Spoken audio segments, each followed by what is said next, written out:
हाय दोस्तों, सभी को गुड मॉर्निंग। दिल से हमारी बहना लोग प्लीज हमारा वीडियो देखिए, लाइक सब्सक्राइब कर लीजिए।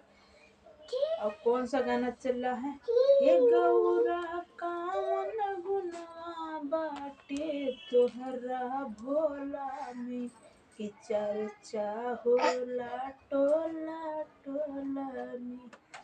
तो हमारी जितना बहना लोग हो, देवर देवरानी लोग हो, जेठानी लोग हो, हमारे लाइफ में स्वागत सभी का रहेगा। शाम को 7 बजे ये वीडियो देख लीजिए और हर हर भोलेनाथ नाम लेके आप लोग हमारे लाइफ में जुड़ जाओ और प्लीज हमारा सपोर्ट कीजिए। हमारे देवर को बोलो रानी को हवा हो कि आप लोग छुट्टी पे तो नहीं रहेंगे, काम पे रहोगे, फिर भी आप लोग काम करते रहिए। हमारे लाइफ में जुड़ना, सब्सक्राइब करना प्लीज। गोड़ छू कर गोड़ लगा इन लोग को।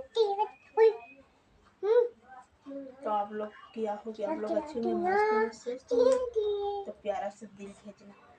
हमें तो दिल बनाना आता नहीं, ऐसे ऐसे। तो हमारे देव लोग हमें दिल बनाना नहीं आया, मैं टेढ़ा मेढ़ा बना रही हूँ। आप लोग इसी पे देखिए, सब आया जाना जुड़ जाना। हमारी देवरानी लोग दिल से स्वागत है। प्लीज देवरानी लोग, जिठानी लोग जुड़ जाना हमारे लाइफ में।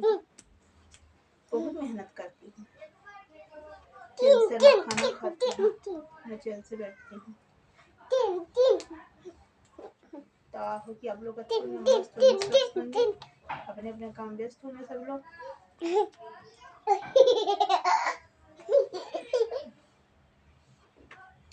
देवर बउआ लोग लाइव में जुड़ना 7:30 बजे से शुरू हो जाएगा। आप लोग प्लीज जितना मेरे सब्सक्राइबर हो उतना सब लोग लाइव में जुड़ जाओ, प्यारा सा कमेंट करो, ठीक है? लाइव को लाइक करो और प्यारा सा दिल भेज रही हूँ, ये आप लोग देख लेना, आवाज आना लाइव में। तो हमारी दीदी लोग, हमारे जितना भैया, प्लीज सपोर्ट कीजिए। बहुत मेहनत करती हूँ, मेहनत बहुत करती हूँ, बहुत ज्यादा। बच्चे परेशान करते हैं, वीडियो नहीं बनाने देते हैं। तो आप लोग क्या हो, अच्छे में मस्त में स्वस्थ होंगे और सभी को गोड़ छू कर गोड़ लगाते हैं। प्लीज हमारे लाइव में जुड़ जाइए। गौरा कामन गुना बाटे तोहरा भोला में कि चर्चा होला।